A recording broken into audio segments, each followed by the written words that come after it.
একমাত্র তারেক রহমানই আমাদের ভবিষ্যৎ। তিনি কিন্তু শুধু এই কথাই বলেন নাই, এবং তিনি আমাদের দেশে ফিরে তিনি কিন্তু প্রতিশোধ প্রতিহিংসার কথাও বলেন নাই। তিনি কি বলেছেন? ভবিষ্যৎ কেমন হবে, অতীত নিয়ে কথা বলে নাই। আমারে মারছে কেন, পাঠাইছে কেন, আমার মাকে নির্যাতন করছে কেন, বিচার চাই, কান্নাকাটি করে বিদায় নেয় নাই। তিনি আসার পরেই বলছে ভবিষ্যৎ বাংলাদেশ, ভবিষ্যৎ প্রজন্ম সুস্থ সবল এবং শিক্ষিত হয়। সংসারে যদি একজন লোকের পাশে দাঁড়াতে হয় তিনি কিন্তু হচ্ছেন আমাদের মা। এই জন্য আমরা নারী কার্ড, ফ্যামিলি কার্ড দেব তাদেরকে।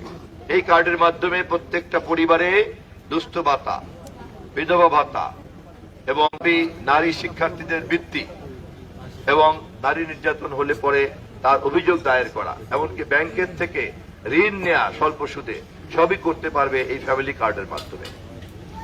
আমরা একটা নারী বান্ধব সরকার করতে চাই তারেক রহমানের নেতৃত্বে। এরপরে আমরা গুরুত্ব দেব কৃষক, কারণ কৃষক হলো আমাদের দেশকে বাঁচিয়ে রেখেছে। আমরা খেতে পারতাম না যদি কৃষকরা কৃষি শস্য পণ্য উৎপাদন না করত। সেই জন্য আমরা সার, কীটনাশক, বীজ এবং কৃষি ঋণ স্বল্প ছাড় দেব। আমরা বেকারদেরকে আহ্বান করব কর্মসংস্থানের জন্য তালিকাভুক্ত। কি পরিমাণ বেকার আছে, তাদের কি যোগ্যতা এবং কি তাদেরকে দিলে পরে তাৎক্ষণিকভাবে তাদেরকে কর্মসংস্থানের ব্যবস্থা করা যায়।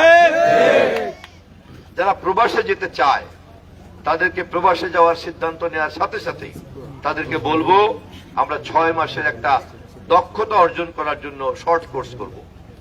সেই শর্ট কোর্সটা করে সে যদি বিদেশে যায় তাহলে এখন যে টাকা আয় করে তার চেয়ে 4 গুণ টাকা আয় করে। তাকে আমরা কারিগরি শিক্ষা দেব, তাকে আমরা ভাষা শিক্ষা দেব। আমরা সমাজের প্রত্যেকটা স্তরে স্তরে পেশাদারী অপরাধীদের তালিকা করব এবং ওই অপরাধীরা যাতে ক্ষমতা পরিবর্তন হলেই তাল মিলিয়ে যাতে অপরাধ করতে না পারে। আওয়ামী লীগ আসলে আওয়ামী লীগ, বিএনপি আসলে বিএনপি, কিন্তু অপরাধী চক্র ঠিকই চলছে, মাদক চক্র ঠিকই চলছে, চাঁদাবাজি ঠিকই চলছে। এই কাজ আমরা করতে দেব না। চিহ্নিত অপরাধীদেরকে আমরা আমাদের ক্ষমতাসীন দল থেকে দূরে রাখব। আমরা এইভাবে একটা ভবিষ্যৎ পরিকল্পনার কথা আমাদের দেশনায়ক তারেক রহমান বলেছে। আগামী নির্বাচনে এই কাজটা করার জন্য আমাদেরকে আমাদের অমুসলিম সম্প্রদায়ের ভোটারদের কাছে ধানের শীষের ভোটের আহ্বান নিয়ে যেতে হবে। এখানে অমুসলিম সম্প্রদায়ের ভোট কত? নেতাদের তো কাজ কমে গেছে, নেতাদের কাজ কমে গেছে। এই এলাকার নেতৃবৃন্দের মধ্যে যারা নির্বাচন পরিচালনা কমিটি নেতৃত্ব দেয়, আব্দুর রব মাওলানা, মোহাম্মদ আলমগীর পারভেজ, মোহাম্মদ মঞ্জুরুল ইসলাম বাবুল, মোহাম্মদ সিরাজ ব্যাপারী, মোহাম্মদ আলমগীর হাওলাদার, মোহাম্মদ মামুন ঘরামি, মোহাম্মদ নোমান ব্যাপারী, নূর আলম, কবির শরীফ, শাহজাহান হালদার, ইয়াসমিন আরাফাত, সুজন ব্যাপারী, সাইফুল ইসলাম সোহেল এবং মোসাম্মদ হাওয়া বেগম, এই নেতৃবৃন্দকে আমি অনুরোধ করব তারা যেন ভোটের দিন সমস্ত ভোটারদেরকে ভোট কেন্দ্রে নিয়ে যায়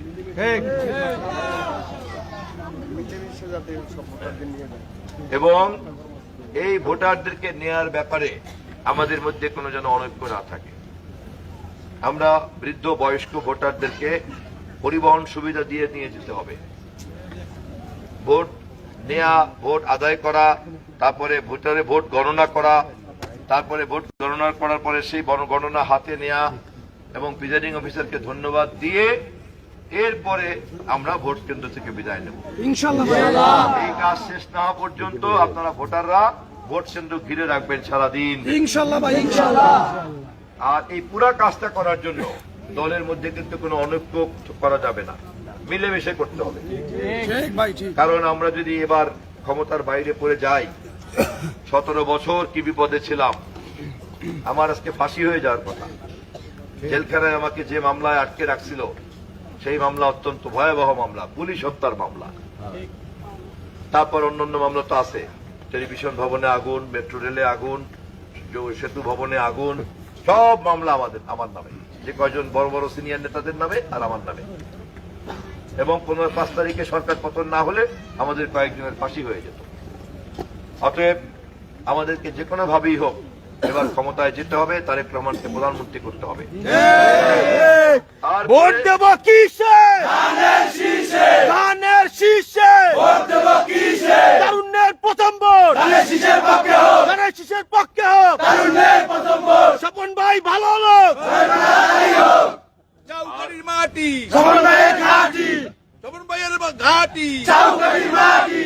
আর এই কাজটা করার জন্য ছাত্র দলকে ভলান্টিয়ার হিসেবে কাজে লাগাতে হবে, ইনশাআল্লাহ। কারণ তারা ইয়াং, তাদের পিছুটান কম, তাদের কাজ করার আগ্রহ আছে। একটু অভিজ্ঞ লোক যারা, তারা ছাত্র দলকে কাজে লাগাবা, ছাত্র দলের প্রতি একটা ভালোবাসা রাখবা, স্নেহ রাখবা, গাইড করবা। আমি যদি নির্বাচিত হতে পারি তাহলে ভবিষ্যতে আমি এই এলাকার মা বোনদের সঙ্গে এসে, এলাকাবাসীর সঙ্গে এসে আবারও সালাম বিনিময় করব। দাওয়াত কি আমি দিব না তোমরা দিবা? ভাই আমরা দেবো, দিবা? আমরা দেবো ভাই। তাহলে আমি দাওয়াতের অপেক্ষায় থাকলাম। ভাই 2001-এ আসছিলেন এই চাউকুটিতে, আর আজকে আসেন ভাই, মাঝখানে আমরা একটা দাওয়াত দেবো, আপনি আসবেন ইনশাল্লাহ। আর চাউকাটি থেকে 6 গ্রামের যে রাস্তার কথা তোমরা বলেছ, এই রাস্তার দায়িত্ব আমি গ্রহণ করলাম। ভাই এটা বিএমপির রাস্তা। হ্যাঁ, ভালো বলছে। এইটা বিএনপির রাস্তা, ইনশাল্লাহ বিএনপি ক্ষমতায় এসে 1 বছরের মধ্যে এই রত্নপুরবাসী বেঁধেছে জোট, স্বপন ভাইকে দেবে ভোট।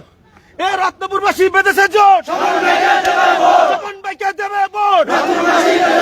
আমরা সবাই মিলে মিশে ভোট দেব ধানের শীষে, ভোট দেব ধানের শীষে। আমরা সবাই মিলে মিশে যে এত লোকের সামনে ওয়াদা করলাম, যদি আল্লাহর ইচ্ছায় নির্বাচনে জিতি, দল ক্ষমতায় আসে, তারপর যদি রাস্তার কাম না হয়, এই পাবলিক তো আমারে মারবে।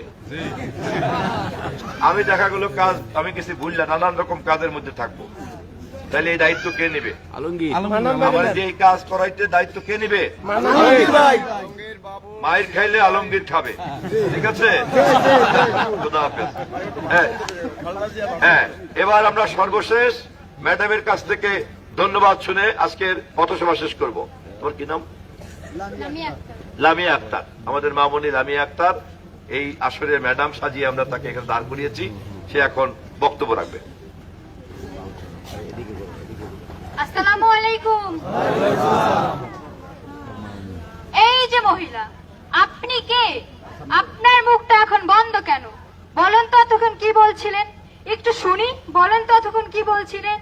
আপনার মুখটা এখন বন্ধ কেন? দেশ কোথায় গোপালী? যাবে গোপালগঞ্জ জেলা, আপনারা যা শুরু করে দিয়েছেন তাতে আল্লাহর গজব পড়বে। উপরে উঠে পড়েছেন কেন? দূরে থাকেন, আপনাদের যেখানে থাকার কথা সেখানে থাকবেন। দূরে থাকেন, আমাদের গার উপরে এসে পড়বেন না।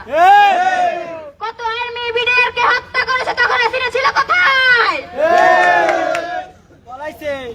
তখন হাসিনা কোথায় ছিল? এই আপনাদের মেয়েরা তো কথা বলে কেন? এই মেয়েরা চুপ করে, চুপ। কয়দিন হয়েছে চাকরি পেয়েছে যারা বড় বড় কথা